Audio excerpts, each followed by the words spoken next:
Ya, sekarang kita akan bersama-sama begitu ya mendengar sharing dari pasangan suami istri yaitu Kak Dani dan Kak Sita.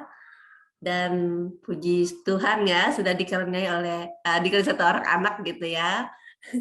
Kita akan mendengar bagaimana kehidupan rumah tangga dari pasangan ini. Ya, Kak Dani dan Kak Sita, kami persilahkan. Shalom, kakak-kakak dan teman-teman alumni Perkantas Salatiga. Terima kasih atas kesempatannya untuk kami dapat sharing di webinar kali ini. Ya, perkenalkan, nama saya Dani. Dulu kuliah di Fakultas Elektro tahun 2010 dan di samping saya ada istri Sita dari Pertanian 2012. Jadi kami di sini juga akan sedikit menceritakan kisah kami dari mulai dulu masa pacaran sampai dengan kami masuk dalam dunia pernikahan.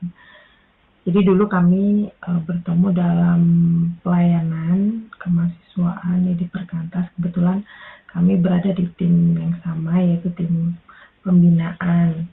Awal mula ketemu itu pada saat merayakan ulang tahun AKTB. Waktu itu adik KTB-nya Kak Bima.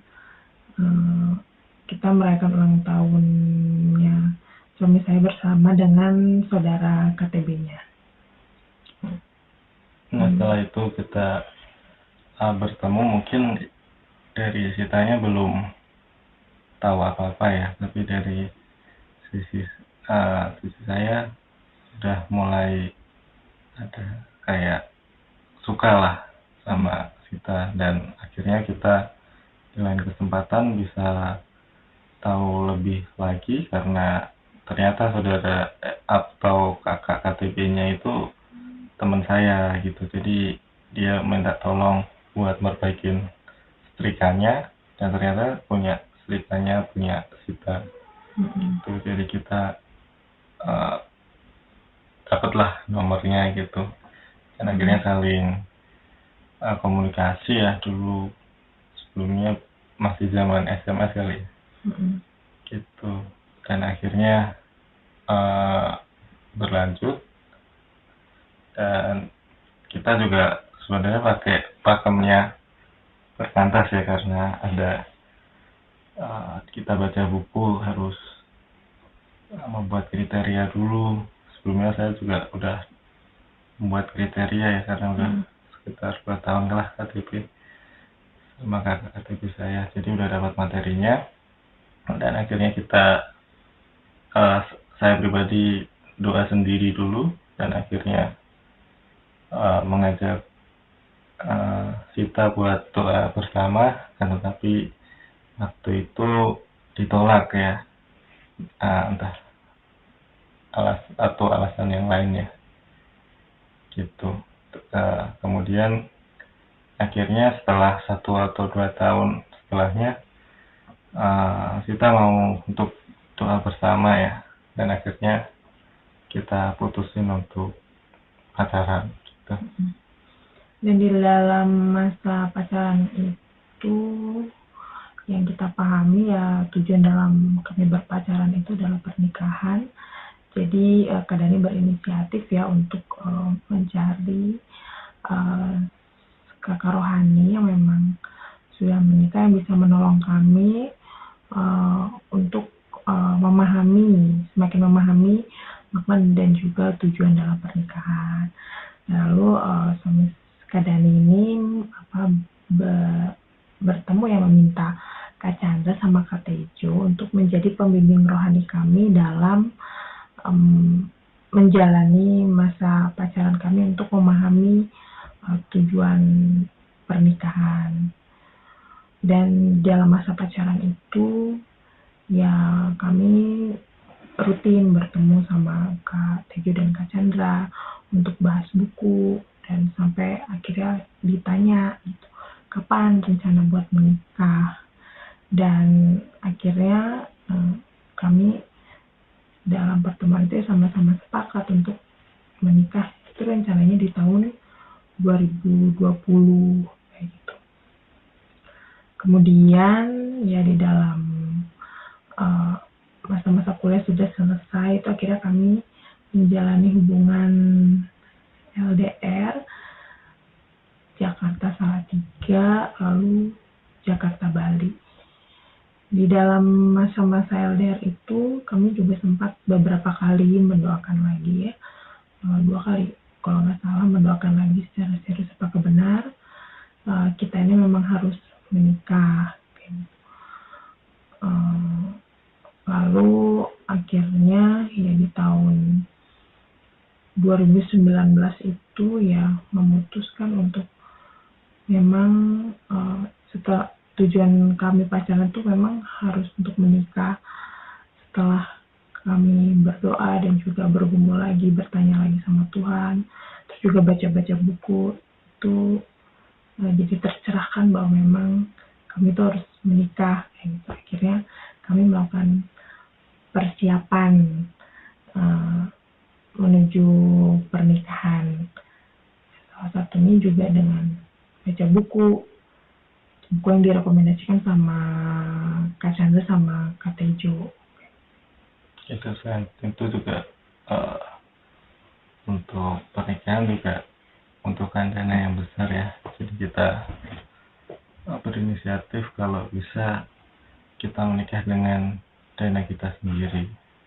Dan sebenarnya tahun 2019 kita belum istilahnya menabung bersama ya gitu. Dan akhirnya setelah tunangan mungkin kita udah setahun sebelumnya ya untuk menabung untuk pernikahan di tahun depannya. Dan puji Tuhannya dapat terkumpul dan digunakan untuk pernikahan pas lah gitu ya, nggak kurang dan nggak cukup dan nggak kurang dan cukup gitu.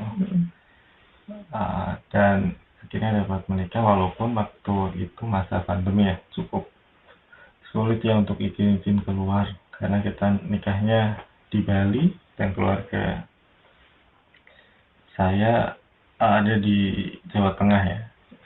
Jadi ya memang harus undang tamunya jadinya sedikit mungkin jemaat yang ada di sana. Jadi banyak saudara yang tidak bisa datang waktu itu karena masih pandemi gitu.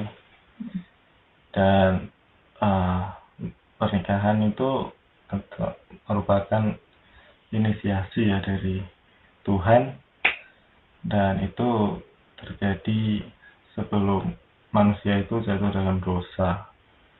Jadi pernikahan itu inisiatif Tuhan yang sangat sakral ya menurut kami dan suci. Pada awalnya Tuhan menciptakan Adam dan dia melihat Adam sendirian dan Tuhan kasih penolong baginya ya, gitu.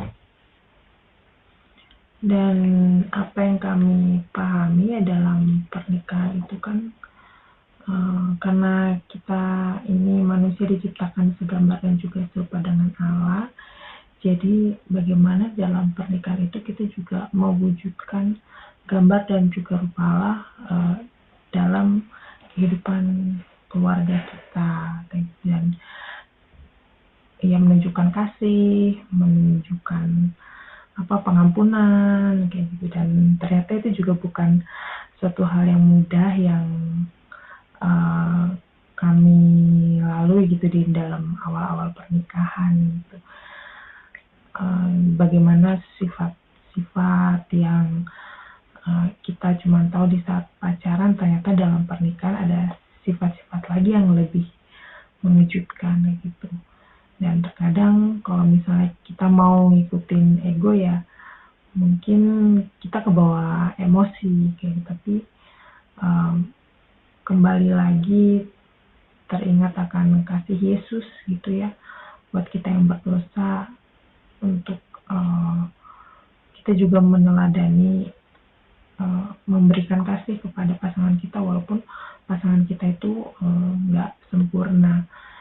Dan kalau aku pribadi aku sangat bersyukur ya untuk dalam pemahaman tujuan dalam keluarga itu dibantu dengan buku-buku yang aku baca, jadi buku-buku yang aku baca, terus juga relasi dengan Tuhan gitu, dalam waktu teduh, di dalam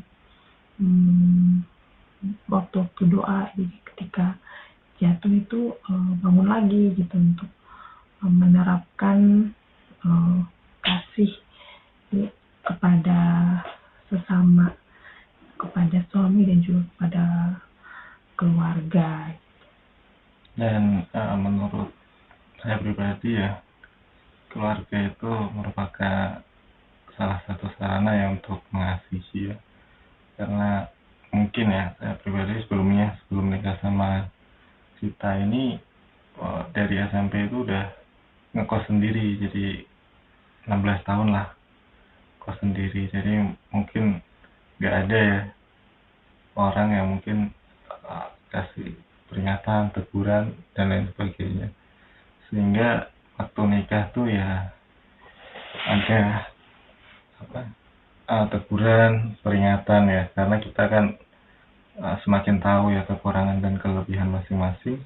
Dan menurut saya pribadi sih itu membuat karakter diri jadi lebih bagus. Ternyata aku masih ada ego misalnya di bidang sini, kalau ada situasi tertentu mungkin agak emosi dan sebagainya.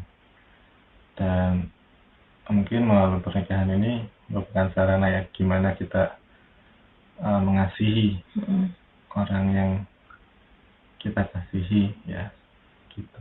Dan juga sarana untuk melihat jauh ke dalam bagaimana sih sebenarnya original diri kita itu.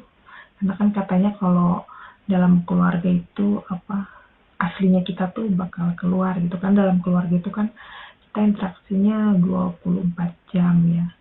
Dan memang di awal-awal pernikahan itu ya, karena pernikahan kami belum lebih dari 5 tahun, jadi banyak banget konflik dan masih banyak kejutan-kejutan gitu.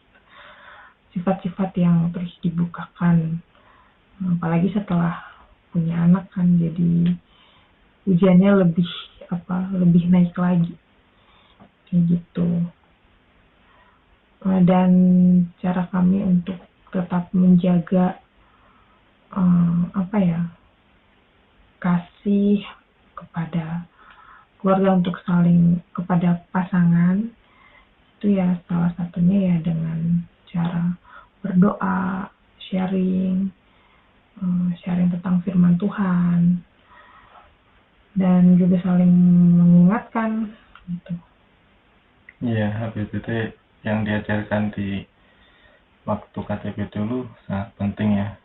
Apalagi ada nyanyian di Kidung Jemaat ya, yang berbahagialah tiap rumah tangga yang mengundang Tuhan Yesus ya untuk jadi tamu yang tetap ya.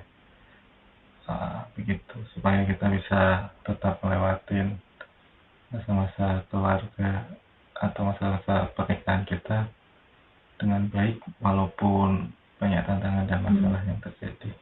Dan pada kesempatan kali ini mungkin saya mau ucapin juga untuk terima kasih untuk pembimbing kita Kak Chandra dan Kak Tejo ya, yang telah berkontribusi untuk kami dan mau diskusi dengan kami. Dan tidak kebetulan juga tanggal ulang tahunnya Kak Tejo itu sama dengan tanggal pernikahan kami.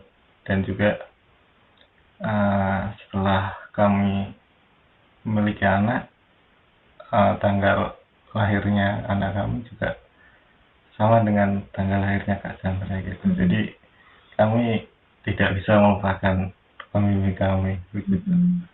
Ya, jadi kayak terbatas gitu.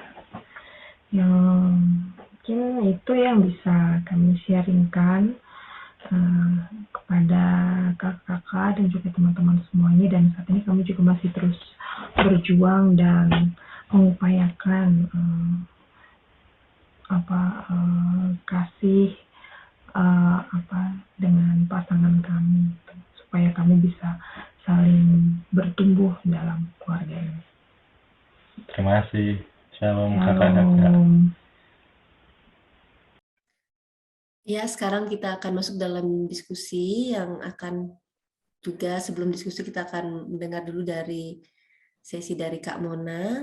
Kami mempersilakan Kak Mona untuk menyampaikan sesinya di saat ini. Saya persilahkan. Ya, baik. Terima kasih. Selamat sore teman-teman semua. Teman-teman yang mungkin sudah tersebar ya di seluruh Indonesia. Ya, terima kasih untuk kesempatannya. Saya boleh ada di antara teman-teman. Dan kita akan belajar bersama, ya saya diberi tema ya, spiritualitas kehidupan pasutri. Sebelumnya mari kita berdoa sekali lagi ya, kita minta pimpinan Tuhan.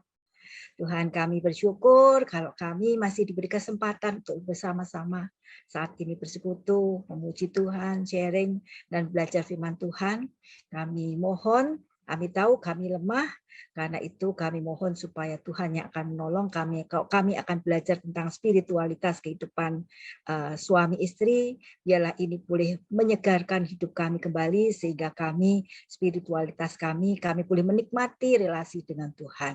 Engkau menolong supaya kami mempunyai hati yang belajar, hati yang mau dibentuk, hati yang mau dibangun. Di dalam nama-Mu kami berdoa. Amin.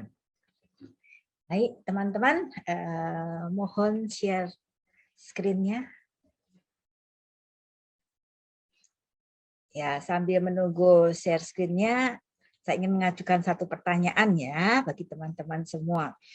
Baik, teman-teman yang sudah menikah, sudah punya anak, maupun yang belum menikah, ya tentu pernah punya gambaran atau cita-cita, gitu ya, atau impian tentang keluarga.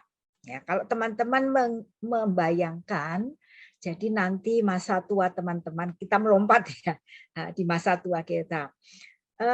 Bayangkan masa tua seperti apa ya yang teman-teman inginkan. Masa tua bersama pasangan, bersama dengan anak-anak seperti apa yang teman-teman inginkan. Bisa dicat yang ingin menjawab.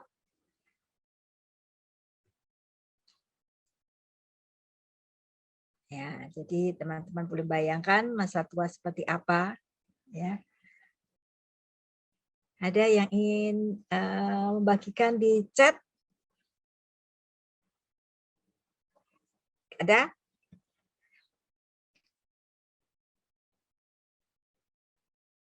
Ya, oke. Oh ya, bahagia, sehat, bahagia, anak-anak berhasil dalam pekerjaan mereka. Oke, ada lagi?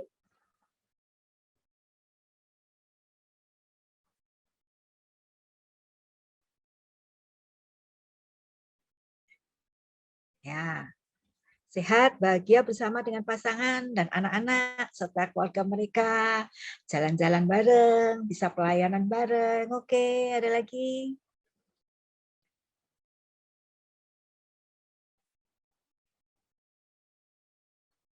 Ya, jadi mungkin demikian juga ya yang diharapkan waktu itu oleh kita akan belajar tentang tokoh Iskak dan Ribkah. Ya, mungkin masa tua seperti itu juga ya yang diharapkan, dirindukan, diimpikan oleh Iskak dan Ribkah. Ya, mari kita belajar dari kehidupan pernikahan Iskak dan Ribkah, dan nanti kita juga belajar dari kehidupan Zakaria dan Elizabeth. Ya, silakan lanjut. Ya, kita akan lihat awal pernikahannya dulu ya. Awal pernikahan Iskak dan Ribkah itu bagaimana? Ya, dikatakan bahwa pada waktu menikah itu Iskak itu umurnya 40 tahun. Ya, dia menikah dengan Ribkah. Lanjut. Dan ternyata si Ribkah ini mandul ya. Dan nanti kalau kita baca di bagian ayat yang lain bahwa Iskak itu mempunyai anak, baru mempunyai anak setelah berumur 60 tahun. Ya, berarti masa mandulnya itu adalah 20 tahun ya, masa mereka nggak punya anak itu 20 tahun. Teman-teman, kalau kita belajar pernikahan Iskak dan Ribkah ini menarik ya. Awal pernikahan mereka itu sangat jadi ketika Abraham, kalau kita ingat ya, Abraham mencarikan jodohnya untuk Iskak itu hati-hati sekali ya. Dia memilih seorang hamba Tuhan yang takut akan Tuhan, dan hamba Tuhannya itu juga betul-betul melibatkan Tuhan ketika menemukan Ribkah. Ya, jadi awal pernikahan mereka itu sungguh-sungguh dibangun dengan dimulai dengan takut akan Tuhan. Ya, tapi ternyata kemudian setelah menikah ternyata juga tidak lancar-lancar demikian saja ya. Ternyata ada masalah juga. Masalahnya apa? Ternyata mereka punya masalah bahwa mereka nggak punya anak. Dan itu cukup lama, 20 tahun. Ya, kadang-kadang ketika bagi yang sudah menikah mungkin dulu memang mulai pernikahan dengan hati-hati tadi ya, seperti alumni tadi ya, yang mendoakan dulu, mencari kriteria dan hati-hati seperti itu. Dan ternyata yang dimulai dengan hati-hati juga tidak mulus-mulus saja ya. Dan kemudian mungkin juga teman-teman mengalami ada masalah-masalah juga. Dan demikian juga Iskak dan Ribkah mengalami masalah juga karena mereka Ribkah mandul dan mereka tidak punya anak. Tapi menariknya bahwa situasi itu tidak membuat mereka kemudian konflik atau berpisah dan lain sebagainya. Tetapi yang dikatakan kita baca di sini, berdoalah Iskak kepada Tuhan untuk istrinya. Jadi menarik sekali bahwa Iskak itu kemudian mengambil tanggung jawab sebagai seorang suami, kepala keluarga, mendoakan istrinya. Ya, mendoakan istrinya sehingga akhirnya Tuhan mengabulkan doanya sehingga Ribkah istrinya mengandung. Ya, jadi walaupun mereka menghadapi masalah ya, Iskak ini punya relasi dengan Tuhan, kemudian melibatkan Tuhan sehingga ketika ada di dalam masalah mereka tidak kemudian muter-muter di dalam masalah, mereka mendoakan. Dan mendoakan ini berarti 20 tahun mendoakan. Kemudian dikatakan bahwa Ribkah itu mengandung. Tetapi ketika Ribkah mengandung, persoalan juga tidak selesai. Ya, ternyata ada masalah juga. Karena dikatakan bahwa anak yang di dalam rahimnya itu bertolak-tolakan. Nggak tahu apa yang terjadi ya, sehingga itu menyebabkan Ribkah itu kesakitan sekali. Sehingga dia sampai mengatakan demikian, jika demikian halnya mengapa aku hidup? Ya, ternyata itu membuat Ribkah sakit sekali sehingga kayaknya hampir putus asa begitu ya. Tetapi yang menarik dikatakan dan ia pergi meminta petunjuk kepada Tuhan. Jadi ketika di dalam keputusasaannya itu dikatakan Ribkah minta petunjuk kepada Tuhan. Jadi di sini bukan hanya Iskak ya yang punya relasi dengan Tuhan, tetapi Ribkah pun mempunyai relasi dengan Tuhan. Dan keduanya sama-sama sepakat berdua mempunyai relasi dengan Tuhan, bergantung Tuhan, mengandalkan Tuhan. Ya, ini adalah di awal masa pernikahan mereka. Nah, mari teman-teman sekarang kita meloncat ke dalam masa tua mereka. Bagaimana masa tua mereka? Ya, ini masa tua mereka. Ternyata pada waktu masa tua dikatakan Esau menaruh dendam kepada Yakub ya karena berkat yang telah diberikan oleh ayahnya kepadanya. Ya, jadi akhirnya Iskak memberikan berkat kepada Yakub dan itu membuat Esau marah. Ya. Esau marah kepada Yakub adiknya. Ada dendam. Dan dikatakan dia mengatakan demikian, hari-hari berkabung karena kematian ayahku itu tidak akan lama lagi. Pada waktu itulah Yakub adikku akan kubunuh. Ya, jadi pada waktu itu karena menaruh dendam kepada Yakub maka Esau itu sampai punya hati demikian ya. Atau bahasa lainnya gini, bapakku nggak akan lama lagi kok hidupnya, gitu ya. Sebentar lagi akan mati. Dan aku itu punya kesempatan untuk membunuh adikku. Ya, teman-teman yang sudah punya anak nih, ya, seandainya ada anaknya yang mengatakan begitu, semoga umurnya bapak nggak akan lama lagi, atau paling yang umurnya bapak nggak lama lagi. Kira-kira apa perasaan Anda ketika ada anak Anda yang demikian? Dan ini ternyata anak Ya, jadi anak yang ya, yang ketika Iska dan Ribkah itu tidak punya anak, mereka berseru-seru kepada Tuhan, minta anak, dan kemudian diberi anak, gitu ya, anak yang betul-betul diberi karena permintaan kepada Tuhan. Ternyata anak itu kemudian mempunyai hati yang demikian ya kepada bapaknya ya, bahwa mengharapkan bahwa umurnya bapaknya itu tidak akan panjang lagi.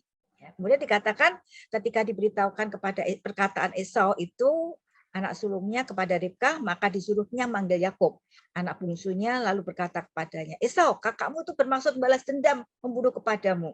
Ya, jadi Ribkah cerita ya kepada Yakub, kemudian meminta Yakub, jadi sekarang anakku, dengarlah perkataanku, bersiaplah engkau dan larilah kepada 8 saudaraku dan tinggallah ke sana beberapa waktu lamanya sampai kegeraman dan kemarahan kakakmu ini surut daripadamu. Jadi akhirnya karena supaya Esau itu tidak membunuh Yakub, kemudian Yakub disuruh pergi. Alasannya apa? Sampai kapan? Sampai kegeraman dan kemarahan kakakmu itu surut, gitu ya. Kemudian dikatakan, kemudian aku akan menyuruh orang menjemput engkau dari situ. Ya, jadi Ribkah ngomong, pergilah sampai nanti, tunggu ya, sampai nanti aku menjemput kamu. Ya. Jadi kalau kegeraman dan kemarahan kakakmu itu sudah surut, aku akan menjemput kamu. Ya. Teman-teman, ketika kalau kita baca ya bahwa Yakub di rumah Laban itu tidak mudah juga hidupnya. Ya, karena dia dibohongi juga oleh Laban, kemudian dimanfaatkan juga oleh Laban sampai 14 tahun lebih. Kenapa Yakub tidak balik walaupun ada di dalam situasi yang sulit di rumah Laban? Kenapa tidak baik? Ya karena belum dijemput. Ya, kalau belum dijemput berarti Esau itu masih marah, dan ternyata berarti Yakub di sana itu ada di dalam ketakutan. Nah, kalau kita baca, maka ketika dia mau pulang pun dia ada di dalam ketakutan. Jadi teman-teman, inilah masa tua Iska dan Ribkah ya. Ternyata ketika masa tua mereka, anak-anaknya itu saling bermusuhan, saling dendam. Kemudian relasi antara Iska dan Ribkah pun tidak seperti semula. Ya, karena di dalam masa tuanya Iska, Ribkah justru tega untuk membohongi si Ribkah. Ya, Ribkah tega membohongi Iska. Ya, inilah masa tua mereka. Jadi kita belajar di sini bahwa apa yang diawali dengan baik, begitu ya, belum tentu akan berlangsung dan diakhiri dengan sesuatu yang baik. Ya, kita akan lihat kenapa, apa yang membuat ke masa tua ini demikian. Kita akan lihat, silakan, kenapa bisa demikian. Ya, jadi sebetulnya pada waktu Ribkah itu bertanya kepada Tuhan, ada janji Tuhan ya, minta petunjuk, Tuhan berikan petunjuk bahwa di dalam diri anaknya, di dalam kandungannya itu ada 2 bangsa yang besar. Kemudian nanti dikatakan bahwa anak yang tua itu akan menjadi anak yang muda, akan menjadi hamba anak yang muda. Jadi Tuhan berfirman bahwa nanti bahwa Esau itu akan menjadi hambanya si Yakub. Lanjut. Itu adalah firman Tuhan yang disampaikan. Kemudian kita akan lihat bagaimana sih kenapa masa tuanya itu bisa terjadi demikian, gitu ya. Lalu bertambah besarlah kedua anaknya, jadi anak yang didoakan itu bertambah besar. Esau jadi seorang yang pandai berburu, seorang yang suka tinggal di padang, tetapi Yakub adalah seorang yang tenang, yang suka tinggal di kemah. Jadi ternyata anak-anaknya ini walaupun dibesarkan dengan orang tua yang sama, kepribadiannya berbeda, gitu ya. Nah, yang menarik adalah kata-kata yang dibawa ini. Iska sayang kepada Esau sebab ia suka makan daging buruan. Jadi apa yang menyebabkan Iska sayang kepada Esau? Bukan karena Esaunya, ya, tapi dikatakan sebab ia suka makan daging buruan. Jadi karena Iska itu suka makan daging buruan, maka dan Esau itu bisa menyediakan daging buruan itu, maka Iska sayang kepada Esau. Jadi apa yang menyebabkan sayangnya itu? Bukan karena Esaunya, ya, tetapi karena dia suka makan daging, ya. Berarti karena apa? Karena egonya, ya. Karena egonya Iska egonya dia punya kebutuhan, dia punya kesukaan adalah makan daging, dan Esau itu bisa memenuhinya, maka dia menyayangi. Ya. Dan yang dikatakan Ribka kasih sayang pada Yakub. Kenapa? Ya karena Yakub orang rumahan, ya, dan mungkin suka membantu ibunya, maka Ribka sayang. Jadi apa yang menyebabkan Ribka sayang? Bukan karena dia memang ini anak yang harusnya Tuhan beri, bukan karena ini Tuhan yang memberikan anak ini, karena kemudian saya menyayangi, enggak. Tetapi karena ya dia memenuhi kebutuhan saya, dia bisa menyenangkan hati saya. Jadi apa yang dilakukan Iska dan Ribka, ya di sini kemudian kalau mereka kemudian waktu pertama itu sepakat, kemudian justru anak-anak yang diberikan oleh Allah itu menjadi mereka tidak sepakat lagi. Karena apa? Karena mereka di sini mulai ya pada egonya masing-masing. Ya, lanjut. Ya, sebagai ayah bagaimana? Sebagai ayah dikatakan, jadi ini pada waktu Iska sudah tua ya, Iska sudah tua, matanya sudah kabur, tidak dapat melihat lagi, maka dia manggil Esau. Kemudian dikatakan, lihatlah aku sudah tua, aku tidak tahu bila mana hari kematianku, maka sekarang ambillah senjatamu, tabung panah busurmu, pergilah ke padang, dan burulah bagiku seekor binatang, olahlah bagiku makanan yang enak seperti yang ku gemari. Ya, ini situasi Iska itu sudah tua, matanya sudah kabur. Apa yang tidak berubah dari Iska? Yang tidak berubah dari Iska adalah dia masih suka daging. Ya, jadi dia masih suka daging. Ya, jadi dan kemudian dia berniat memberikan berkat itu kepada Esau karena apa? Ya karena Esau yang bisa memenuhi kebutuhan dagingnya, gitu ya, kebutuhan dagingnya. Dan di sini Iska lupa ya kepada janji Tuhan yang pertama bahwa Esau akan menjadi hamba Yakub, bahwa sebenarnya harusnya Yakublah yang menerima berkat itu. Tetapi ini tidak dilakukan karena apa? Karena daging. Jadi di sini Iska mulai tidak taat kepada Tuhan. Iska mulai tidak ingat janji Tuhan. Dan ini Iska juga tidak mendiskusikan dengan Ribka, gitu ya. Jadi sudah tidak ada kesepakatan lagi dengan Ribka, tidak ada kesatuan hati lagi untuk bersama-sama mendoakan, ya seperti yang dilakukan pertama bahwa Iska itu mendoakan, berdoa bersama dengan Ribka, sudah tidak ada lagi. Ya, Iska mengambil keputusan, aku akan memberkati Esau. Karena apa? Karena aku butuh daging. Jadi itu alasannya, daging, kesukaannya dia. Jadi sudah tidak ada lagi Allah di sini. Tidak ada lagi kesepakatan dengan Ribka bagaimana mendoakan, bagaimana nanti memberkati anaknya ini. Daging, daging, daging. Itu yang mengubah kehidupan Iska. Allah sudah dikalahkan oleh daging. Kegemaran makan daging. Kegemaran Iska itu adalah daging. Ya, apakah kegemaran kita? Ya, mungkin kita tidak punya daging, tetapi kita punya kegemaran lain. Mungkin pekerjaan kita, mungkin hobi kita, mungkin pelayanan kita, atau mungkin yang lain yang bisa mengalihkan cinta pertama kita kepada Tuhan. Teman-teman bisa bertanya, apa ya yang menjadi kesukaanku yang mulai saat ini tampaknya mulai lebih menarik hati saya dibanding cinta saya kepada Tuhan. Lanjut. Ya, bagaimana dengan Ribka? Ya, kemudian Ribka berkatakan, tetapi Esau kakakku adalah seorang. Jadi ini Ribka ngomong ya kepada Esau, pada Yakub, kamu menyamar seperti Esau, datanglah kepada Iska dengan daging, dengan masakan supaya kamu diberkati, gitu ya. Nah ini sautnya Esau menjawab kepada Ribka demikian. Tetapi Esau kakakku adalah seorang yang berbulu badannya, sedang aku ini kulit-kulicin. Mungkin ayahku akan meraba aku, maka nanti ia akan menyangka bahwa aku mau memperolok-olok dia. Dan dengan demikian aku akan mendatangkan kutuk atas diriku dan bukan berkat. Ya, jadi tampaknya ada takut, ada rasa takut di dalam di dalam diri Yakub ketika nanti dia akan menipu, membohongi ayahnya. Dia takut kenapa? Jangan-jangan nanti bukannya berkat yang akan kudapatkan, tetapi kutuk yang akan kudapatkan. Ya, Esau memberikan, Yakub memberikan demikian. Tetapi teman-teman menarik sekali ini. Apa jawab Ribka? Ya, tetapi ibunya berkata, akulah yang akan menanggung kutuk itu. Anakku, dengarkan saja perkataanku. Pergi ambil kambing-kambing itu.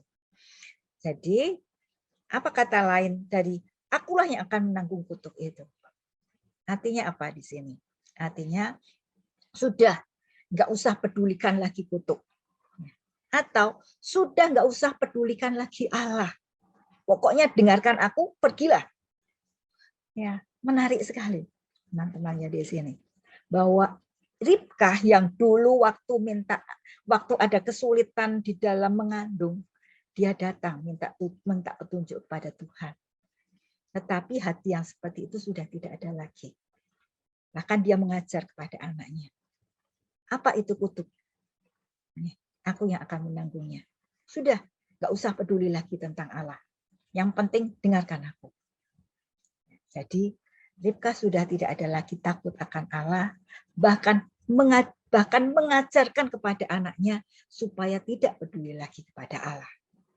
Ya, teman-teman, inilah di tengah-tengahnya tadi ya, di tengah-tengahnya lagi yang kemudian mengakibatkan masa tua mereka justru kemudian anaknya kacau, anaknya tidak punya hati yang takut akan Tuhan, anaknya kemudian saling berseteru, kemudian juga pernikahan mereka hidup sendiri-sendiri. Iska hidup sendiri di dunianya, Ribka hidup sendiri di dunianya, dan tidak ada lagi Allah di antara mereka. Lanjut. Ya, teman-teman, itu hidup Iska dan Ribka.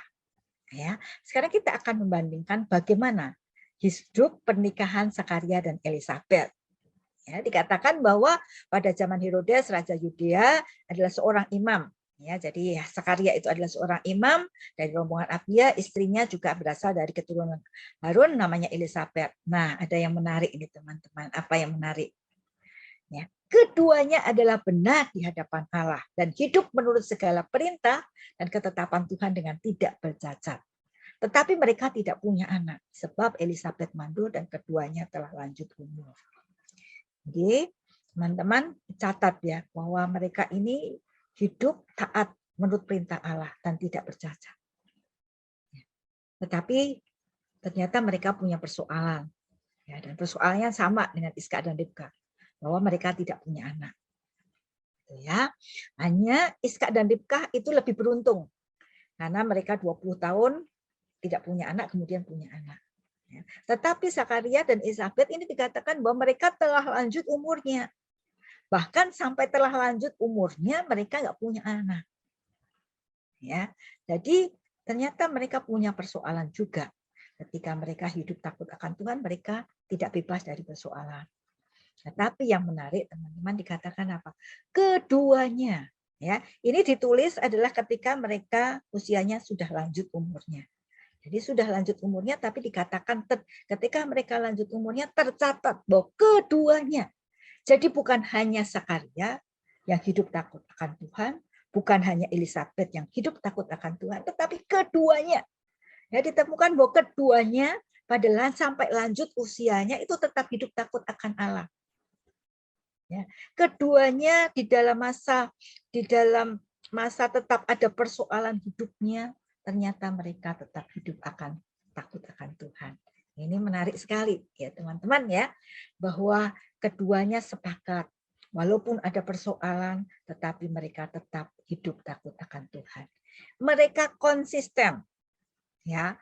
Tentu mereka di tengah-tengahnya tentu juga ada naik turunnya ya, tidak akan terus begitu, tentu akan ada naik turunnya, cuma tidak ditulis. Tetapi yang menarik bahwa sampai lanjut umurnya mereka ditemukan tetap hidup takut akan Tuhan.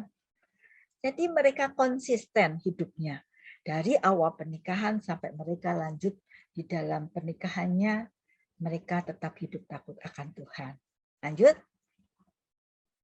Ya, kita akan lihat bagaimana ya, kemudian akibatnya apa peran itu bisa mempengaruhi Elisabet Ya, dikatakan bahwa Maria tinggal kira-kira 3 bulan lamanya bersama dengan Elizabeth lalu pulang kembali ke rumahnya. Jadi ini waktu Maria itu malaikat mengatakan pada Maria, kamu akan mengandung. Kemudian dikatakan juga bahwa saudaramu Elizabeth juga mengandung, kesanalah gitu ya. Dan ternyata kemudian Maria itu datang ke rumah Elizabeth dan mereka tinggal 3 bulan bersamanya.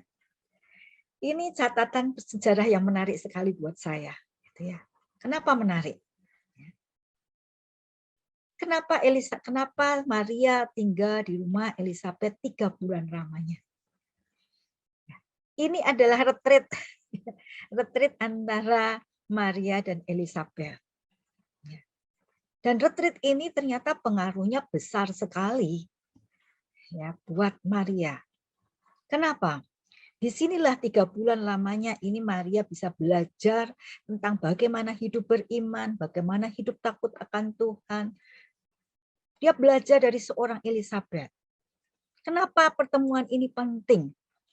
Pertemuan ini penting karena kemudian Maria akan menjadi ibunya Yesus. Menjadi ibu Yesus itu tidak mudah. Ya, kenapa?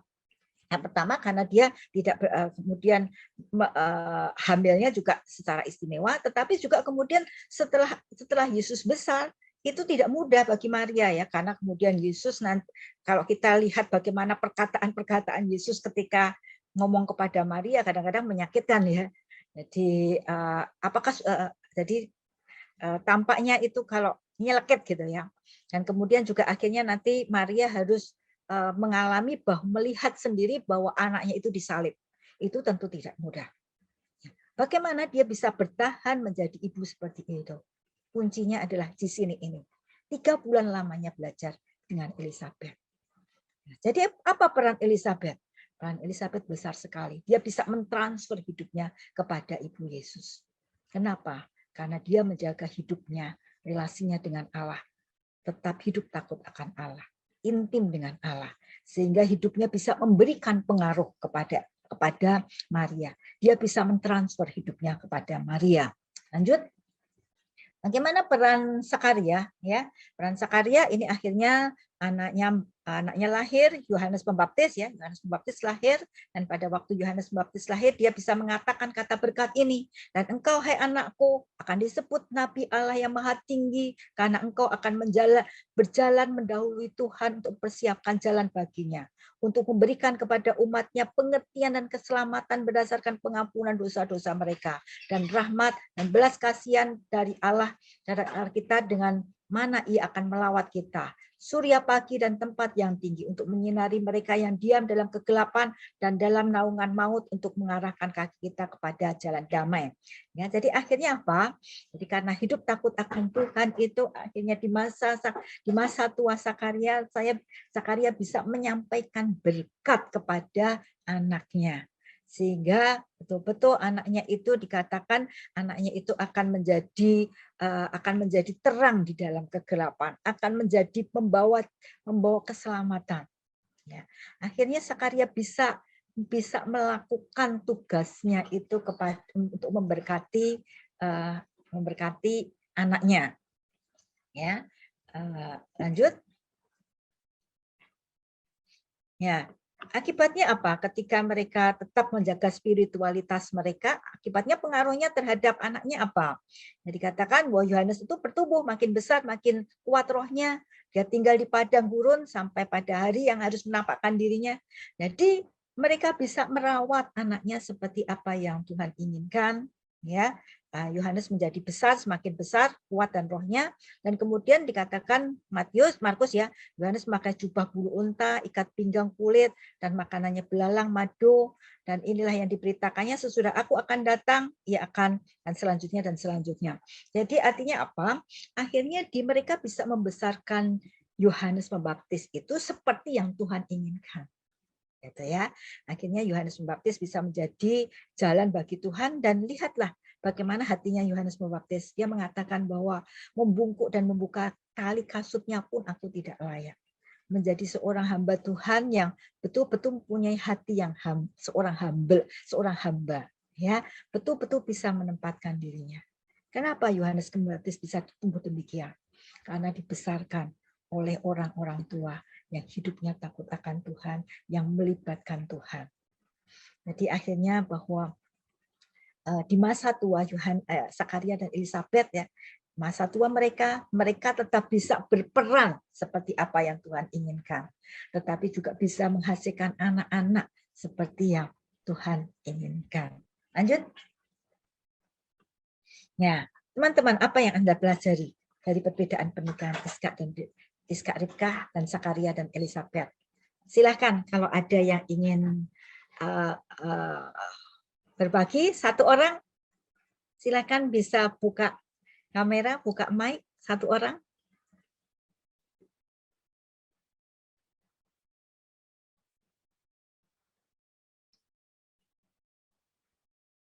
Boleh buka mic, buka kamera, atau boleh chat.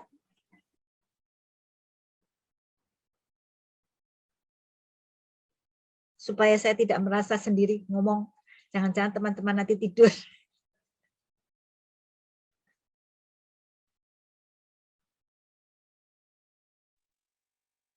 Ada teman-teman yang berbagi perbedaannya? Saya coba jawab, Kak. Silakan. Tadi Bisa di spotlight. Ribkah sama Ishak, artinya dia tidak bertahan sampai akhir bersama Allah, gitu ya. Tapi Zakaria dan Elisabet itu bertahan sampai akhir, artinya sampai di masalahnya pun dia tetap ada di dalam hadir Allah, dia tetap juga ada di dalam pengandalan Allah. Artinya spiritualitas mereka tetap ada gitu. Nggak di awal saja, tapi mulai dari awal sampai akhir. Ya, oke. Terima kasih ya. Dan teman-teman yang lain juga bisa mengambil kesimpulan ya dari apa perbedaannya. Ya, jadi kalau kita lihat Iskak dan Ribkah, mereka dimulai ya spiritualnya dimulai baik ketika di dalam pernikahan ya, tetapi kemudian tidak menjaga konsistensinya ya di dalam melibatkan Tuhan di dalam hidupnya, sehingga akibatnya masa tua mereka justru tidak seperti apa yang mereka inginkan, tetapi juga tidak seperti apa yang Allah inginkan. Ya, tetapi kalau Zakaria dan Elisabet, walaupun punya persoalan yang sama, gitu ya, tetapi mereka konsisten. Bahkan mereka lebih berat sebetulnya ya permasalahannya ya. Tapi mereka konsisten di dalam hidup takut akan Allah, melibatkan Allah di dalam hidupnya. Masing-masing pribadi konsisten, ya. Zakaria konsisten, kemudian Elisabet konsisten, dan kemudian karena masing-masing konsisten, maka keduanya bisa konsisten hidup takut akan Allah, ya. Sehingga di masa tua mereka masih bisa berperan, ya, masih bisa berperan pada orang lain, bahkan masih bisa berperan di dalam di dalam rencana Allah, ya, sehingga bisa membesarkan anaknya seperti yang Tuhan inginkan. Ya, oke, lanjut. Ya, teman-teman, pernikahan itu sebagai salah satu tahap ya di dalam proses kehidupan kita. Kalau kita dimulai kehidupan kita lahir, kemudian akan diakhiri dengan kematian, maka antara lahir dan kematian itu ada tahapan-tahapan yang kita lalui. Ya, mungkin dari lahir, kemudian sekolah bekerja menikah, pensiun, gitu ya. Nah, menikah itu hanya salah satu tahapan. Ya, salah satu tahapan. Jadi menikah ini bukan tujuan, ya, bukan tujuan kita. Tetapi menikah ini merupakan salah satu tahapan di dalam di dalam proses kehidupan. Sehingga sebetulnya harusnya setiap tahapan ini ya di dalam hidup kita, proses kehidupan kita punya tujuan. Kita punya tujuan hidup saya itu apa? Gitu ya. Sehingga kemudian dari tujuan hidup apa, maka setiap tahap di dalam kehidupan kita ini harusnya menuju kepada tujuan itu. Ya. Dari tahap sekolah artinya sekolah saya ini harusnya menunjang, membuat saya untuk mencapai pada tujuan tadi. Juga ketika saya bekerja harusnya mencapai, membuat saya itu mencapai pada tujuan tadi. Demikian juga menikah. Ya, jadi menikah itu bukan bukan tujuan, ya, bukan hanya tujuan kita ketika menikah ya.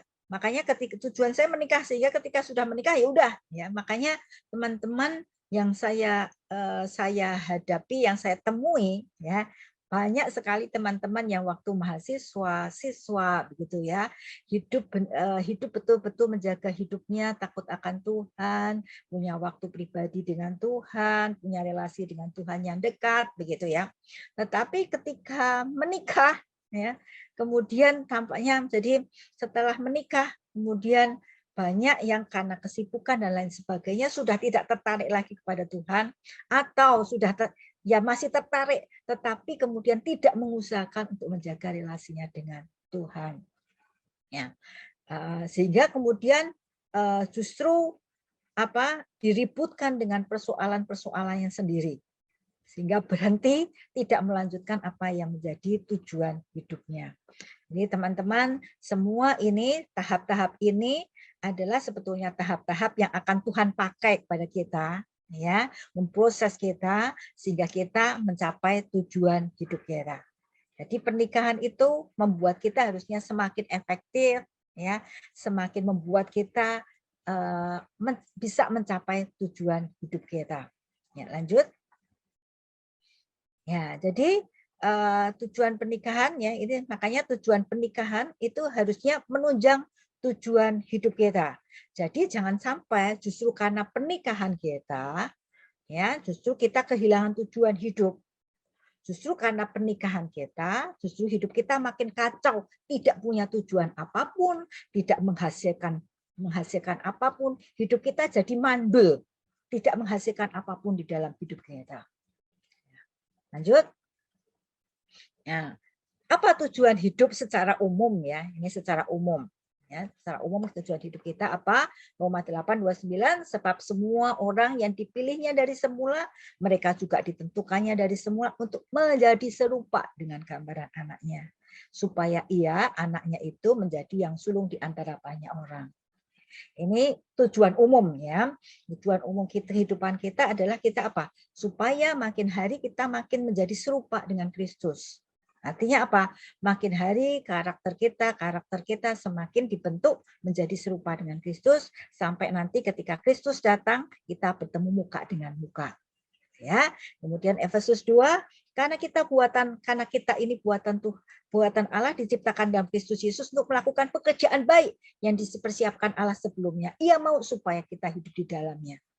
Ya, jadi kepada kita, setiap kita, Tuhan itu Tuhan kita menciptakan, ya, diciptakan di dalam Kristus Yesus untuk melakukan pekerjaan baik.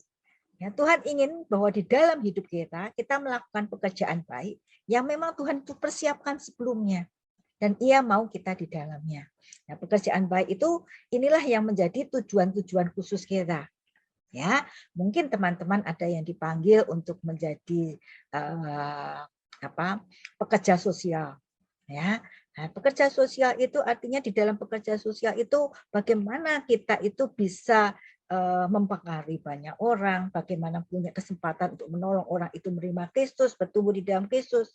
Ya, mungkin teman-teman ada yang terpanggil menjadi mungkin hakim, jaksa, notaris. Ya. Dan di dalam pekerjaan baik itu Tuhan ingin bahwa kita bisa mempengaruhi orang-orang di sekitar kita. Kita bisa mempunyai kesempatan untuk mempi mereka, menolong mereka. Mungkin teman-teman ada yang terpanggil menjadi guru. Ya, bagaimana guru itu bukan hanya mengejar kurikulum dan lain sebagainya, tetapi bagaimana bisa mempengaruhi murid-murid, memberikan pengaruh, menolong murid-murid menerima Kristus, bagaimana menolong murid-murid itu kemudian bertumbuh. Nah, mungkin teman-teman juga ada dokter, ada kontraktor dan lain sebagainya. Nah, itu pekerjaan baik yang Tuhan sediakan. Dan Tuhan ingin kita ada di dalamnya untuk mengerjakan apa? Untuk mengerjakan supaya kita bisa memberikan pengaruh bagi banyak orang. Ya, jadi kita di hidup kita adalah bertumbuh, ya, untuk terus bertumbuh melalui kita sekolah, melalui kita kuliah, melalui kita bekerja, melalui kita menikah, ya. Itu Tuhan pakai semua persoalan itu, persoalan-persoalan yang ada itu untuk membentuk karakter kita supaya semakin serupa dengan Kristus, gitu ya. Sehingga ketika kita bertumbuh semakin serupa dengan Kristus, maka di dalam pekerjaan baik yang Tuhan sudah sediakan, kita bisa mengerjakan tadi ya, bisa memberikan pengaruh-pengaruh seperti yang Tuhan inginkan. Ya, ya. Sekarang pertanyaan teman-teman, apakah teman-teman masih punya tujuan hidup yang jelas atau sudah mulai tidak peduli? Ya, yang penting itu hidup itu mengalir saja. Untuk mengalir aja sulit kok ya. Untuk mengalir sekarang hidup ini terlalu sulit, terlalu berat, terlalu banyak masalah. Untuk bisa bertahan aja sulit. Mengapa sih harus punya tujuan-tujuan? Apalagi mengapa sih harus memikirkan pekerjaan baik yang Tuhan inginkan? Saya tidak tahu jelas bagaimana kondisi teman-teman saat ini. Ya, tentu kondisi ekonomi saat ini tidak mudah. Ya, persoalan-persoalan dengan anak-anak juga tidak mudah. Persoalan kita sendiri juga tidak mudah. Pertanyaannya, apakah kita masih punya tujuan hidup yang jelas? Tujuan umum, dan apakah kita masih punya tujuan khusus di dalam hidup kita yang jelas? Demikian juga tadi kalau saya menyebutkan berbagai profesi, bagaimana dengan ibu rumah tangga, gitu ya? Ibu rumah tangga juga, apakah di dalam sebagai ibu rumah tangga, ya, tetap bisa memberikan pengaruh ya kepada anak-anak, memberikan pengaruh kepada suami untuk hidup takut akan Tuhan. Mari teman-teman kita evaluasi, mari kita segarkan lagi, apa ya tujuan hidupku? Kemudian apa tujuan hidupku secara khusus di dalam profesiku saat ini? Apakah saya masih punya? Apakah saya sedang mengerjakan pekerjaan baik yang Tuhan sediakan? Dan apakah saya masih hidup di dalamnya saat ini? Ya, mari teman-teman kita segarkan kembali tujuan hidup kita. Lanjut. Ya, apa yang bisa menjadi jerat di dalam pernikahan sehingga kita mungkin kehilangan tujuan hidup, kehilangan panggilan hidup yang Tuhan berikan kepada kita, sehingga kita kehilangan relasi dengan Tuhan. Yang pertama mungkin pekerjaan. Ya, pekerjaan sekarang tidak mudah ya, persaingan di dalam pekerjaan, kemudian target-target di dalam pekerjaan, sehingga mungkin menuntut kita lembur, menuntut kita harus totalitas di situ, sehingga mungkin untuk saat teduh saja sudah menggah-menggah ya. Ya, di rumah sampai rumah buru-buru berdoa ya, pengennya udah cepet lah, capek di rumah tidur dan lain sebagainya. Ya, mungkin karir ya, jenjang karir yang teman-teman ingin capai ya. Kalau di kantor ada jenjang karir yang orang lain itu sangat bersaing untuk mendapatkan jenjang seperti itu ya. Jenjang karir mungkin kita sedang mengejar jenjang karir itu. Untuk gaya hidup. Ya, gaya hidup ini sekarang banyak sekali pengaruhnya ya. Kalau kita yang punya sosmed ya, orang makan difoto, orang pergi difoto, orang punya rumah baru, mobil baru difoto, ya, kemudian dibuat status dan lain sebagainya, itu tanpa disadari akan mempengaruhi diri kita, yang membuat kita tertarik, akan mempengaruhi bagaimana gaya hidup kita. Ya. Wah, itu ada tempat makan viral yang baru deh, gitu. Wah, kok belum ke sana ya, nggak update nih. Gitu ya. Jadi kemudian cari di mana itu tempatnya, kemudian ke sana. Tempat piknik yang viral nih, ya itu akan mempengaruhi gaya hidup kita, sehingga mungkin memaksa kita harus bekerja keras untuk menghasilkan uang untuk bisa memenuhi gaya hidup tadi.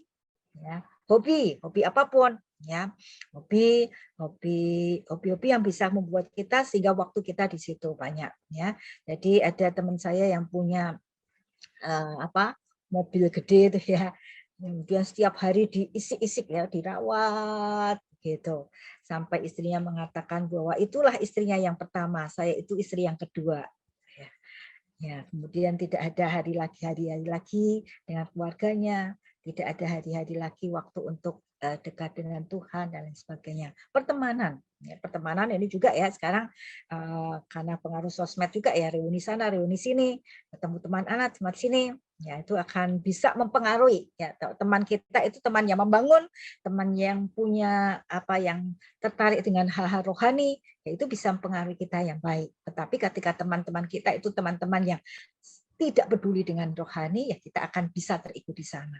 Pelayanan, ya kenapa pelayanan bisa juga menjadi jerat? Ya, kalau kita pelayanan hanya sebagai aktivitas sehingga rapat sampai lembur-lembur begitu ya. Kemudian semua menyita waktu dan kegiatan di situ sehingga kita hanya melakukan kegiatan rohani tetapi hidup kita, hidup rohani kita bisa mati. Seks, ya, seks bisa menjadi jerat juga di dalam pernikahan. Ya, jadi tidak kemudian banyak perselingkuhan karena seks ini. Dan ini bukan hanya terjadi di antara orang luar ya, karena saya menghadapi bahwa banyak juga orang yang jadi kalau di dalam ruang konseling itu ya kadang-kadang ada yang suaminya itu adalah dulu aktivis gitu ya, dulu aktivis mahasiswa, dulu aktivis pelayanan begitu, tapi kemudian terjadi perselingkuhan dan yang menariknya itu berselingkuhnya itu adalah orang dengan orang yang non Kristen ya. Jadi begitu kemudian berpisah dengan istrinya, kemudian menjadi berpindah agama. Dan itu saya menjumpai beberapa orang dari bukan hanya satu ya, beberapa orang dari alumni kita gitu ya, dari alumni kita bisa terjadi seperti itu. Jadi artinya apa? Artinya semua orang itu tidak kebal terhadap perselingkuhan. Siapapun kita, serohani pun kita bisa terlibat di dalam perselingkuhan dan itu bisa menjadi jerat bagi pernikahan kita. Kemudian luka-luka yang belum selesai. Kalau kita masih punya luka-luka pahit hati, ya kita akan terus ya melukai orang lain, melukai pasangan kita, melukai anak-anak kita, sehingga membuat kita pun sulit ya untuk kemudian membangun relasi kita dengan Tuhan dan itu bisa kemudian juga merusak pernikahan kita. Oke, lanjut. Ya, bagaimana membangun spiritualitas? Ya, membangun spiritualitas itu yang pertama spiritualitas kita pribadi.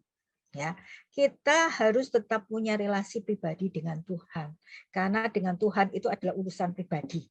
Ya, jadi kalau kita belajar dari Zakaria dan Elisabet tadi masing-masing punya hidup taat.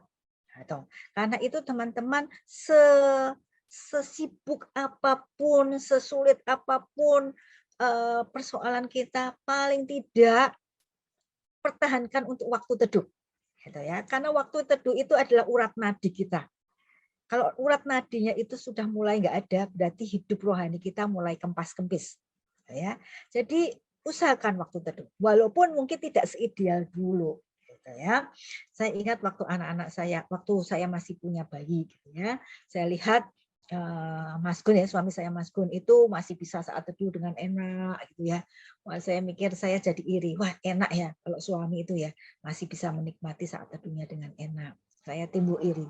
Tapi kemudian saya pikir begini, wah, tapi sebetulnya kalau dia nggak saat teduh, nggak punya relasi dengan Tuhan, itu hidupnya jadi keputusan-keputusan yang dia ambil mungkin menakutkan ya, karena keputusan yang bisa salah. Dan ketika dia tidak takut dengan Tuhan, mungkin justru juga akan bisa menyakiti saya, akan memperlakukan saya dengan tidak baik, kemudian juga tidak bisa menjadi kepala keluarga yang baik. Nah, dari situ saya kemudian minta ampun ya, Tuhan ampuni saya kalau saya iri sama suami saya. Seharusnya saya mendukung suami saya untuk tetap punya waktu pribadi, gitu ya. Kemudian di dalam perjalanan selanjutnya saya juga suami saya banyak menolong ya. Ketika saya harus punya anak bayi gitu, kadang-kadang dia mengatakan, oke, anaknya tak omong dulu ya, sini tak omong dulu gitu, silahkan kamu saat teduh. Atau kadang-kadang cuciannya saya cuci, silahkan kamu saat teduh. Ya, itu sangat menolong saya. Jadi mari pasangan-pasangan suami istri saling menolonglah ya, tolonglah pasangan Anda supaya bisa tetap mempunyai waktu teduh, mempunyai waktu doa. Tuh, ya. Tetap saling mengingatkan, menyediakan fasilitas supaya masing-masing tetap punya waktu secara pribadi dengan Tuhan. Jadi teman-teman tetap milikilah waktu pribadi dengan Tuhan, karena relasi pribadi dengan Tuhan itu antara saya dengan Tuhan, ya, itu perlu. Kemudian spiritualitas dengan Pak Sutri, tadi ya dikatakan keduanya, Zakaria dan Elizabeth bersepakat, ya. Jadi bagaimana bisa membangun spiritualitas, ya PA lah, ya PA lah, mungkin nggak usah dengan yang seperti dulu, ya, pokoknya yang real aja, ya mungkin tidak usah terlalu dalam, mungkin tidak, kalau memang sulit tidak usah harus terlalu dalam, terlalu banyak berat, enggak, yang penting supaya bisa belajar firman bersama, berdoa bersama, usahakan, nah ya, usahakan berdoa bersama. Kemudian kalau bisa KTB Pak Sutri, kemudian bersama-sama mencari kehendak Tuhan. Ya, ini supaya tetap ada di dalam lingkungan yang terus spiritualitasnya bertumbuh. Kemudian spiritualitas keluarga, bangun mesbah keluarga. Bangun mesbah keluarga ketika ada anak-anak, ini sesuaikan dengan anak-anak, usia anak-anak, ya.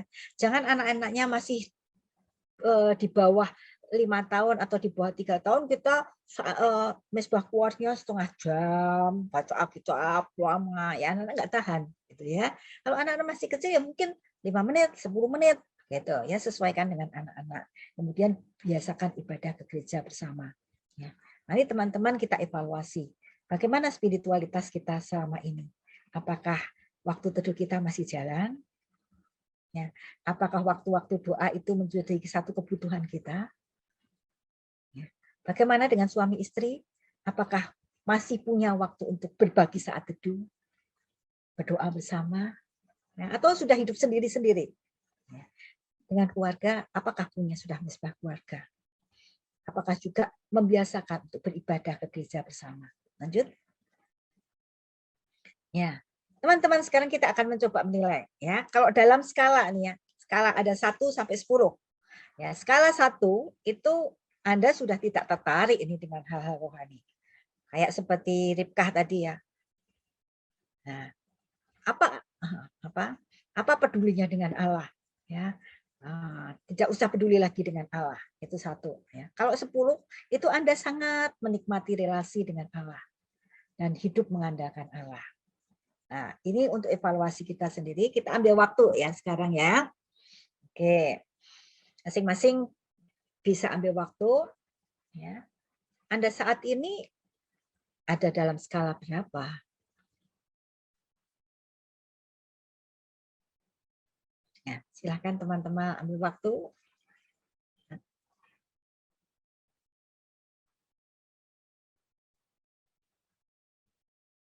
Yang kedua, apakah Anda ingin meningkatkan skala itu? Ingin ditingkatkan ke skala berapa?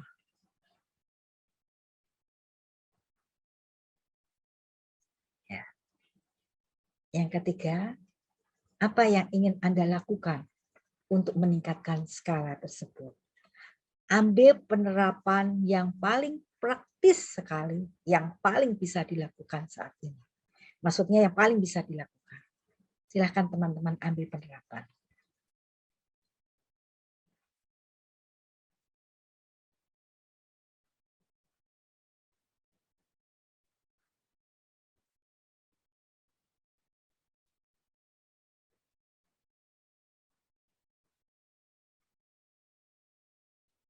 Oke, lanjut.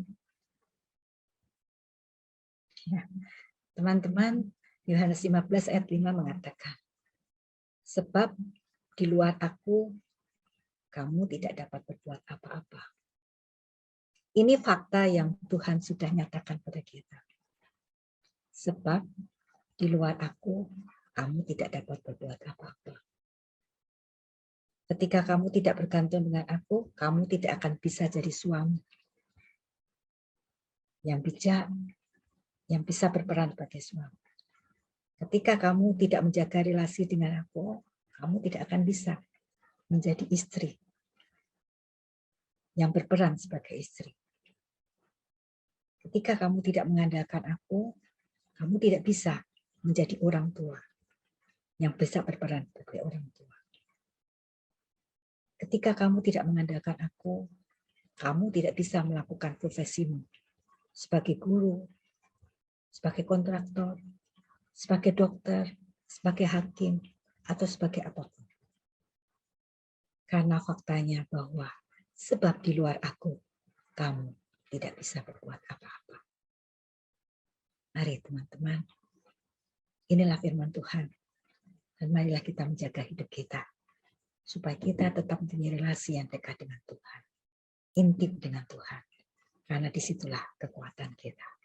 Mari kita berdoa. Tuhan, Engkau mengatakan bahwa di luar aku, kamu tidak bisa berbuat apa-apa. Kami seringkali merasa sok tahu, kami merasa bisa melakukan apapun. Sehingga hidup kami disibukkan dengan diri kami sendiri, dengan kekuatan kami sendiri. Semua persoalan kami coba untuk menyelesaikan sendiri. Semua kesulitan kami coba menyelesaikan sendiri. Sehingga akhirnya membuat hidup kami putar. Tetapi Tuhan, Kau mengatakan di luar aku kamu tidak bisa berbuat apa-apa. Inilah kami Tuhan di dalam kerapuhan kami. Tolong ingatkan kami terus. Bahwa di luar Engkau kami tidak bisa berbuat apa-apa. Karena itu Tuhan, mari di dalam ketidakmampuan kami, tolong kami supaya kami ingat dan mau bergantung padamu. Supaya di dalam kelemahan dan kerapuhan kami Tuhan, kami mau untuk mengandalkan Engkau, melibatkan Engkau di dalam hidup kami. Terima kasih Engkau terus menolong hidup kami. Terima kasih di dalam nama-Mu kami berdoa. Amin. Baik, terima kasih. Saya serahkan kembali kepada moderator. Ya, terima kasih untuk Kak Mona yang sudah menyampaikan sesinya untuk kita saat ini. Bersyukur untuk bagian-bagian yang boleh diingatkan kembali tentang tujuan Allah dalam pernikahan kita, dan tadi kita sudah bisa mendengar juga dan melihat bagaimana perbedaan antara pasangan Ishak dan Ribka dan Elizabeth dan si Zakaria gitu ya. Dan sekarang untuk saat ini kita akan kembali mendengar sharing lagi dari kakak-kakak terkasih kita, yaitu Kak Welem dan Kak Imel. Kami persilahkan untuk Kak Welem dan Kak Imel untuk menyampaikan sharingnya. Kami persilahkan Kak.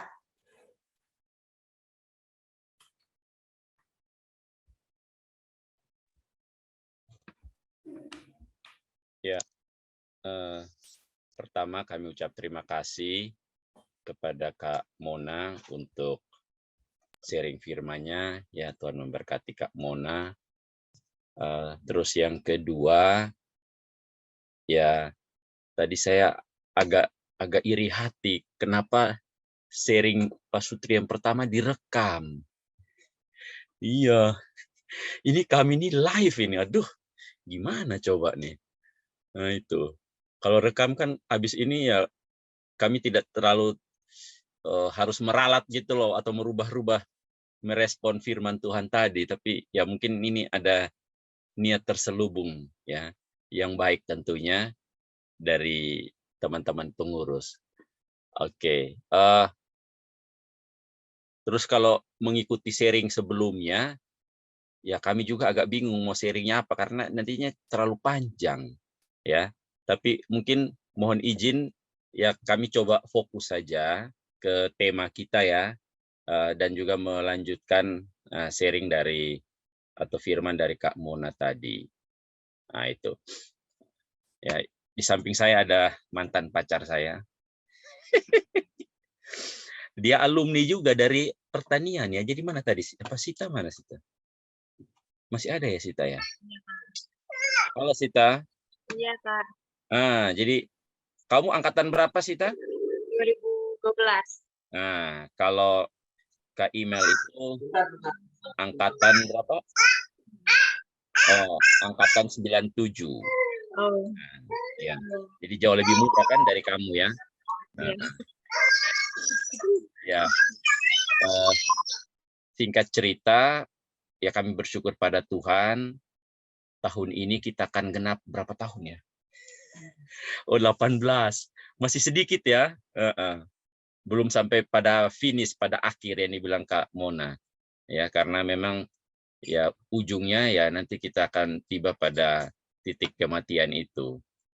Nah, jadi ya kami juga masih terus belajar, masih terus berproses, dan satu hal yang menarik kalau saya menyimak ya dari yang sharing firman Tuhan tadi, kalau bicara spiritualitas rumah tangga, maka ternyata spiritualitas rumah tangga itu tidak semata berbicara hubungan suami istri dengan Tuhan, tetapi berbicara juga hubungan antara suami dan istri, dan juga hubungan antara orang tua dengan anak. Nah, itu. Artinya relasi kita dengan Tuhan itu akan menentukan relasi kita dengan sesama, dalam hal ini pasangan suami istri, dan juga relasi kita dengan anak atau dalam hal parenting. Ya, dan saya mengaminkan itu. Nah, itu ya.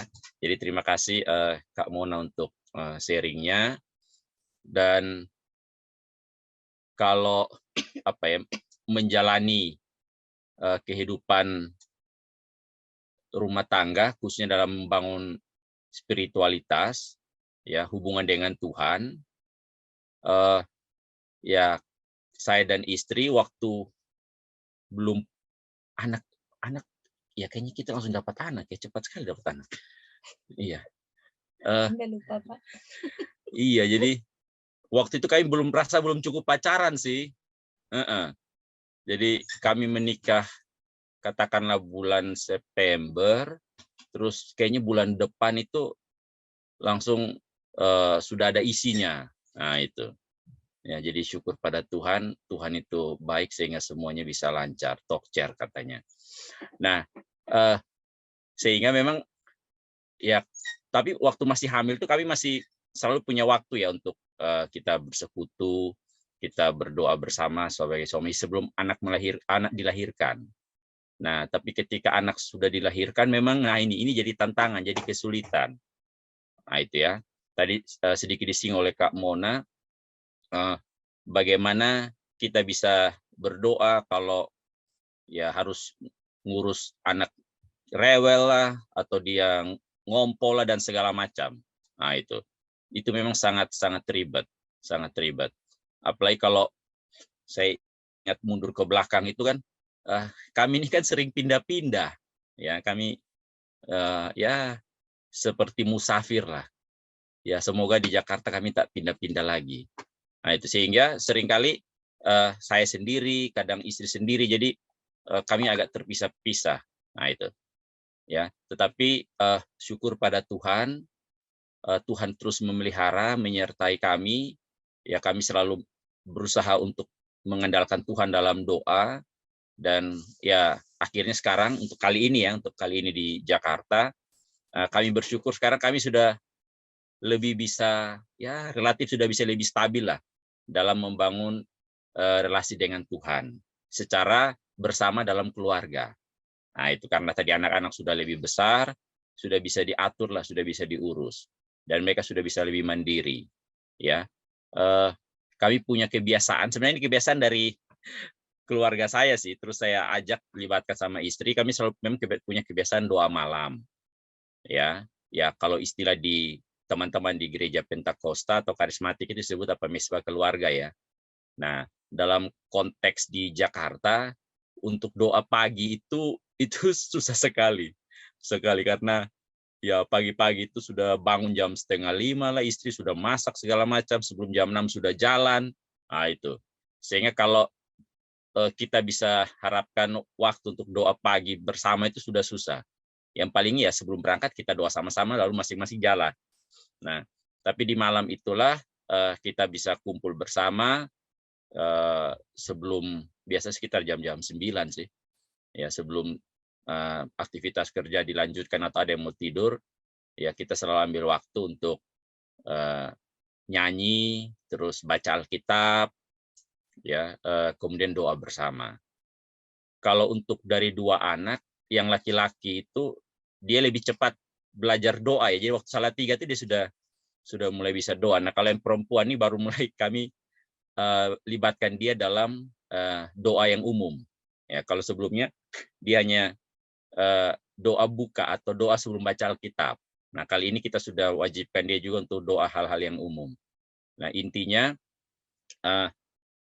kebersamaan kami dalam membangun spiritualitas dengan Tuhan, ya kami lakukan itu di malam hari. Di malam hari. Bersyukur pada Tuhan, ya tahun lalu ya, kayak tahun lalu kita sudah bisa selesai baca Alkitab, ya PL dan PB. Nah itu, wah itu senang sekali. Karena kami nggak punya target sih, nggak punya target. Nah itu, ya memang waktu itu agak semangat ya, itu kita upayakan 2 atau 3 pasal. Nah, sehingga sekarang kami sudah putaran kedua, sudah sampai di PB ya, sudah PL sudah habis lagi, kita sudah masuk ke PB. Nah tapi kalau sampai sini kita sudah agak slow. Kalau yang awal tuh kita agak kencang ya. Jadi sehari itu bisa 2-3 pasal. Kalau kali ini ya kita usahakan 1-1 pasal gitu. Kita baca secara bergilir. Ya sekaligus juga melatih yang bungsu untuk bisa membaca dengan lebih cepat ya, dengan lebih lancar. Nah, jadi itulah upaya ya seperti dibilang oleh Kak Mona, walaupun tidak maksimal, artinya tidak bisa lakukan di pagi secara baik, tapi ya di malam itulah kami coba berjuang. Nah, saya katakan berjuang karena ada saat-saat tertentu, misalnya aktivitas saya pulang sudah kemalaman atau sudah terlalu lelah. Nah, akhirnya itu ya kita nggak baca Alkitab, tapi tetap doa tuh mesti ada ya, doa bersama itu tetap harus ada. Nah itu, itu kami terus berjuang. Ya saya kira itu.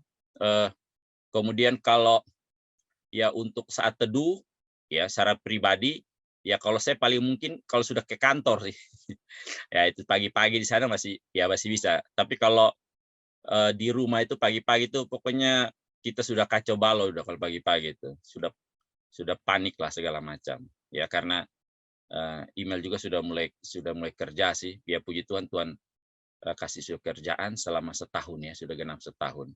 Walaupun belum diperpanjang lagi sih, nggak tahu nanti diperpanjang lagi atau tidak. Nah, itu.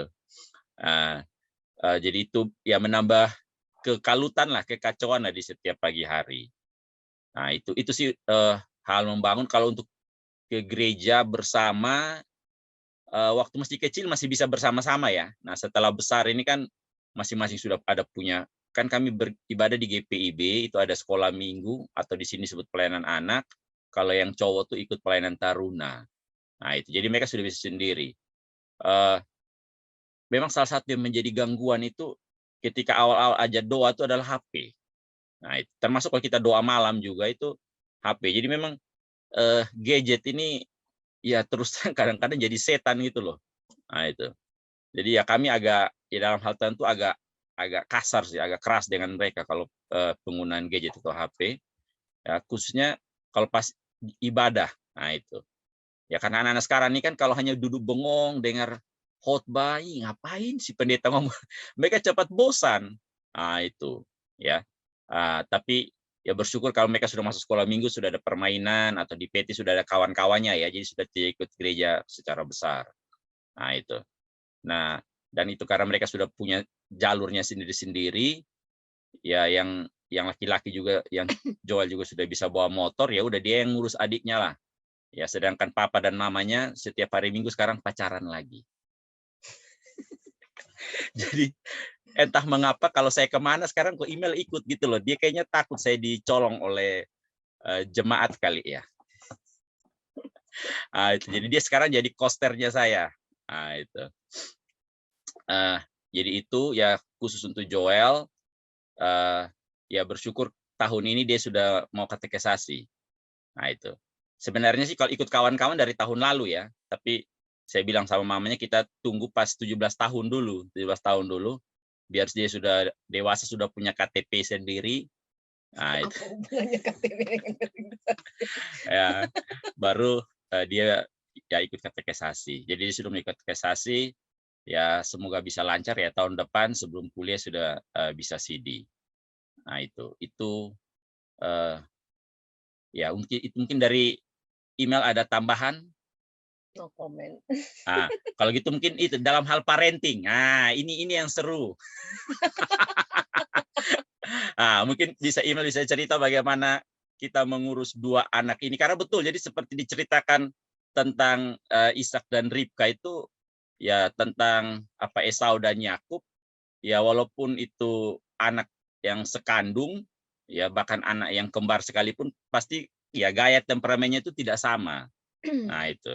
Jadi mungkin ya mamanya yang lebih banyak berurusan dengan mereka bisa sedikit berbagi bagaimana mendidik mereka untuk tetap takut Tuhan gitu.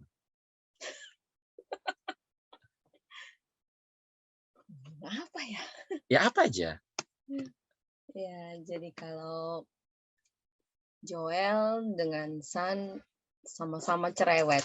Jadi kalau kita ngomong pasti disautin.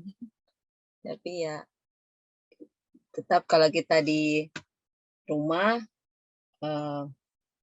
kita tetap tegas, kita orang tua jadi anak-anak harus dengarkan. Ya selalu kita bicara ya harus gaya anak sekarang ya. Kalau nggak gaya anak sekarang nggak masuk. Kalau mereka diajak ngobrol mau, senang. Tapi kalau kita maksa nggak mau. Jadi mungkin karena umur juga karena udah gede-gede. Jadi nggak bisa dipaksa. Nggak mau kalau dipaksa harus pelan. Kalau nggak pelan nggak nurut. Kalau Joel sendiri sekarang itu lebih banyak suka eksperimen buat sendiri karena mungkin pengaruh zaman anak sekarang lebih banyak informasi, internet terbuka sehingga lebih banyak suka mencari hal-hal baru, suka penasaran. Jadi kadang-kadang seperti punya waktu-waktu sendiri, kita tidak dilibatkan. Jadi hanya bilang, mah beliin aku ini dong, aku mau bikin ini. Ya ikutin aja. Yang penting mau belajar tidak pegang HP. Itu salah satu solusi supaya mereka tidak terlalu tergantung dengan handphone. Kalau San itu punya banyak kegiatan, termasuk kegiatan di rusun itu setiap hari Sabtu ada yang namanya Dream Program, itu dari apa ya namanya, Sampurna University. Dari Sampurna University. Reach Out Foundation. Jadi setiap Sabtu di situ mereka ada pembinaan karakter buat anak-anak. Terus dia banyak bertemu dengan teman-teman baru juga. Lalu kalau di rusun juga banyak anak-anak kan yang bermain. Jadi kita sering mendorong dia untuk bermain bersama anak-anak di hall supaya lebih banyak sosialisasi dibandingkan main handphone. Untuk nonton di rumah anak-anak dari kecil saya sudah biasakan tidak menonton televisi. Jadi mereka tidak mengerti sinetron, tidak mengerti. Malahan tayangan berita pun di stasiun televisi mereka nggak tahu. Ya, sekarang mereka hanya nonton YouTube aja, ada pusing. Atau TikTok. Iya. Jadi benar-benar tidak tahu soal televisi. Karena saya juga mungkin karena ngikutin saya juga ya, karena saya juga bukan orang yang suka nonton televisi atau nonton sinetron. Dari dulu nggak suka. Hanya suka nonton berita. Yang jadi pergumulan kami itu setelah pandemi ini tuh waktu pengaturan penggunaan gadget. Kalau dulu kami sebelum pandemi itu gadget hanya dipakai pada hari Jumat sore jam 6 sore sampai hari Minggu pun jam 6 sore. Setelah itu udah harus mempersiapkan diri untuk sekolah. Tetapi setelah pandemi itu saya sudah beberapa kali itu menghubungi guru dan menyatakan keberatan dengan grup-grup WA yang dibikin oleh guru dan tugas itu dikirim ke situ. Jadi anak-anak itu kalau saat kita mau tertipkan handphone, tuh langsung teriak-teriak, mah, tugasnya ada di dalam mah, bahan materinya juga di dalam mah. Jangan diambil HP-nya mah, jangan diambil HP-nya. Waduh, bingung kita karena kita mau menertibkan penggunaan HP itu susah karena guru sekarang semuanya Google Classroom di situ, di grup WA dikirimin tugas, di grup WA juga dikirimin materi. Jadi untuk penggunaan HP itu sampai sekarang tuh jadi pergumulan baru banget buat kami. Karena anak-anak harus punya satu orang satu handphone sendiri hanya untuk grup-grup sekolah. Padahal saya maunya ya kalau grup sekolah ya grup orang tua aja. Kalau perlu hanya untuk orang tua sama guru, anak ngapain punya grup sama guru gitu kan. Tapi guru sekarang tuh tidak apa ya, tidak mau mengerti gitu. Jadi maunya tuh gampang gitu. Kalau mau ngirim tugas ya yang penting kirim aja di grup gitu. Nah, Joel itu awal-awal itu ya diketawain sama gurunya karena nggak punya Facebook, nggak punya Instagram, nggak punya WA, nggak punya semua. Di SMP, waktu pertama kali masuk SMP, diketawain sama anak satu sekolah karena waktu MPLS-nya didudukin di lapangan, kan ditanyain siapa yang punya Facebook? Semua angkat tangan. Siapa yang nggak punya? Joel sendiri yang angkat tangan. Siapa yang nggak punya Instagram? Coba Joel sendiri yang angkat tangan. Siapa yang nggak punya WA? Cuma Joel sendiri. Pulang-pulang dia bilang, mah kok aku jadi kayak orang nggak tahu apa-apa gitu. Saya bilang, lebih baik begitu dibandingkan kamu mengikuti hal-hal yang nggak benar. Tapi akhirnya gurunya sendiri yang WA saya waktu SMA, Bu, boleh nggak Joel dibuatkan Instagram? Kenapa? Tugasnya harus dikirimnya di Instagram. Waduh, saya sampai benar-benar apa ya? saya sama gurunya saya bilang, Pak, boleh nggak kalau nggak perlu dikirimin di Instagram? Boleh nggak kalau memang tugas itu di print aja, aku bilang gitu, di print aku bisa ngeprintin, atau kalau memang Bapak mau dibikinkan grup Instagram, saya aja deh yang masuk grup Instagram, saya yang punya Instagram aja, jangan sampai anak saya yang punya Instagram. Nggak boleh, anak yang harus punya Instagram. Jadi mau nggak mau ya kami berdua diskusi, akhirnya ya memutuskan ya udahlah, mau nggak mau ya Joel dibuatkan Instagram, seperti itu. Ya itu pergumulan kami sih. Cukup itu aja sih. Ya, sebagai penutup, Kak Mona dan juga rekan-rekan semua, bila belajar ya dari Ishak dan Ribka ya mendidik Esau dan Yakub itu memang hal yang beberapa kali ya itu sempat jadi problematika itu ketika kami tidak kompak dalam mengambil sikap terhadap anak. Nah, itu yang ya kalau pelajaran penting sih dari cerita Esau dan Yakub itu, suami istri harus satu suara kalau mendidik anak. Nah itu ya, apalagi tadi disampaikan kami membangun relasi yang egaliter lah dengan anak-anak sehingga mereka boleh mengungkapkan keberatan dan segala macam. Nah, maka ketika ada sikap dari saya katakan tidak, mamanya katakan iya. Nah, itu sudah jadi problem itu. Nah, itu. Sehingga ya saya kira itu pelajaran yang berharga bagaimana suami istri bisa kompak dalam mengarahkan mendidik anak, termasuk juga dalam mengarahkan mendidik anak dalam hubungan dengan Tuhan. Saya kira itu, mohon maaf kalau kemana-mana sharingnya.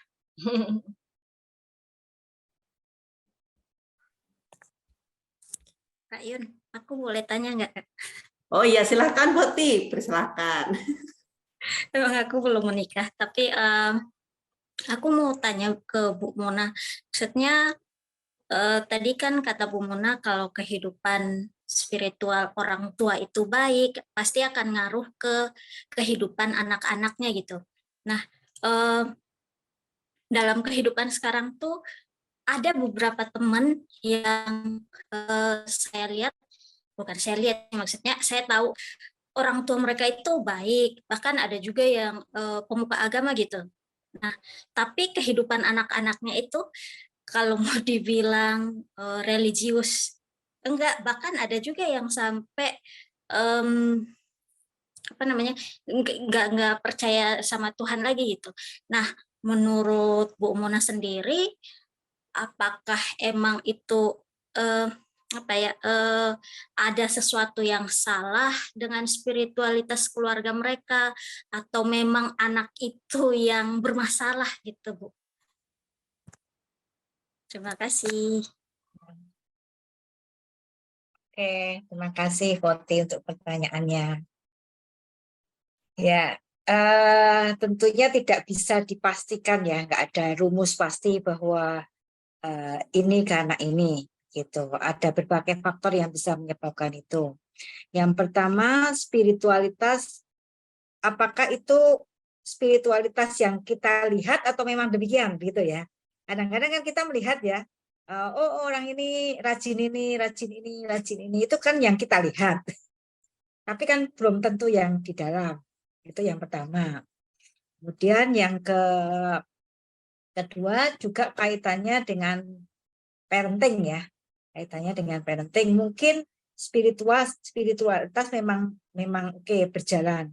Tetapi ketika dia memperlakukan anak, parentingnya itu ada sesuatu yang tidak tepat, begitu ya. Sehingga itu bisa menyebabkan luka anak-anak dan lain sebagainya yang bisa menyebabkan demikian. Kemudian yang ketiga, bisa juga karena memang ya sebetulnya parenting spiritualitasnya orang tua oke, parentingnya oke, tetapi anak menghadapi masalah, begitu ya. Itu bisa juga.